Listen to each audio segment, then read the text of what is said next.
Hello, my name is Brianna Belia, and today I will do a presentation for you on the importance of food safety in the kitchen.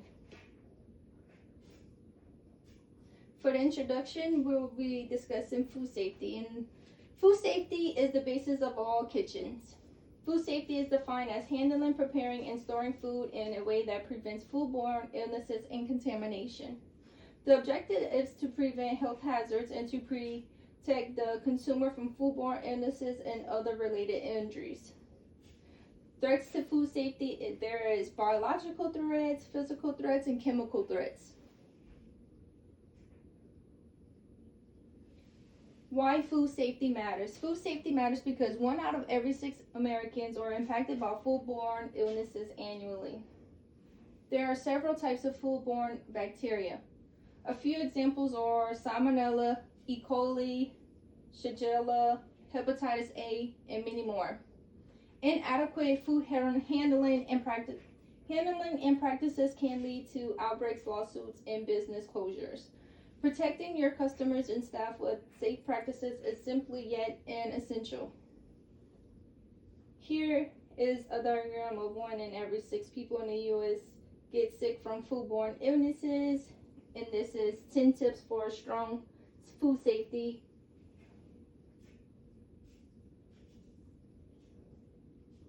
Cross-contamination prevention.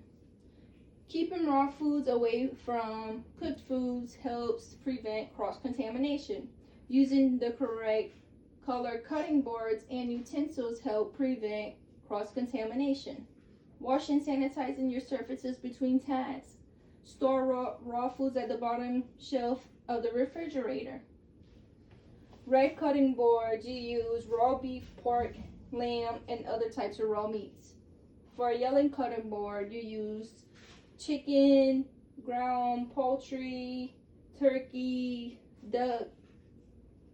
For the blue cutting board, you want to use fish, shellfish, and other seafood products. White will use dairy and baked goods. Green will use fruits and vegetables and salads. For brown, you will use cooked meat such as roast beef or ham. And here are tips for cleaning your cutting boards. Proper food storage is a big thing for food safety. Maintain cold foods below 41 degrees. Keep hot foods above 140 degrees. Label and date all stored food items. Here's a thermometer with the temperature danger zone, where bacteria is destroyed, where bacteria grows quickly, where bacteria doesn't grow.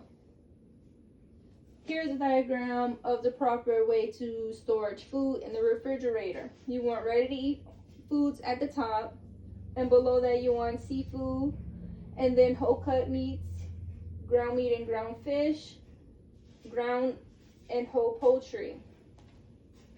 This helps prevent cross-contamination.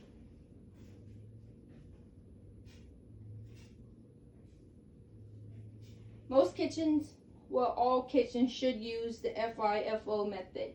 First in, first out. It allows you to use your older product before your new product, which helps reduce food waste and spoilage.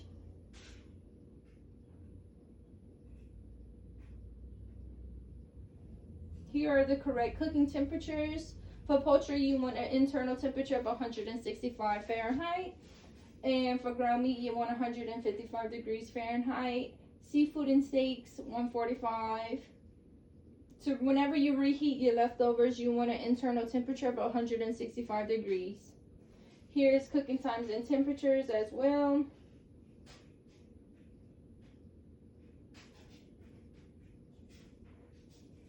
Cleaning and sanitizing in the kitchen is big. That's the only way to keep food safe from you, your customers, your employees, everyone. You want to remove all scraps and debris. Wash, rinse, sanitize. Sanitizer kills bacteria on a clean surface. You want to use approved sanitizers, chlorine-based, iodine-based, and a quaternary pneumonia compounds. Here's a picture of 504. We use 504 at the Chef John Foss Culinary Institute.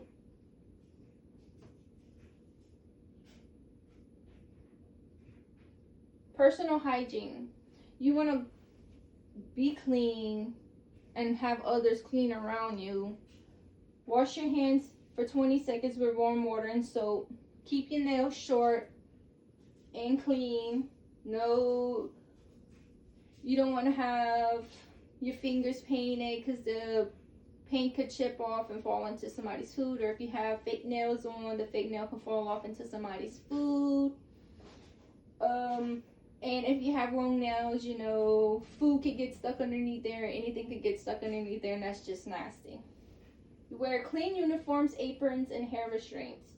You want to wear a hair restraint, a chef's hat, a hairnet, anything to keep the food, your hair out of food.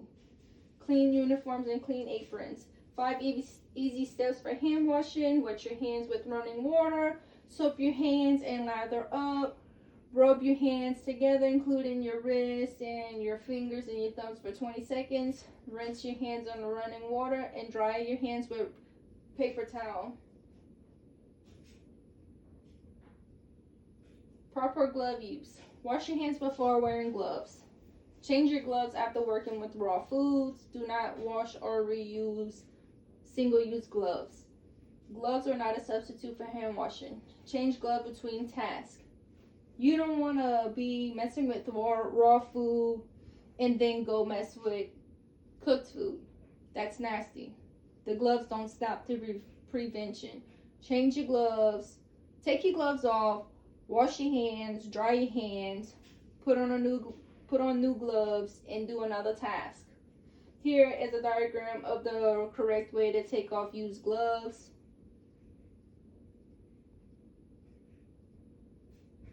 Professional kitchen standards. Follow ServSafe and local health department guidelines. Keep daily cleaning logs and temperature checks. Be ServSafe certified and have regular staff training. This promotes a safe and professional environment. If you're ServSafe certified, you know food safety is important. And having regular staff training helps keep people knowing what's the right way and what's the wrong way. Kitchen safety. Keep allergenic food separate and stored well. Empty out the garbage regularly clean food contact surfaces. Wear proper uniform and protective gears in the kitchen. Keep sharp objects stored.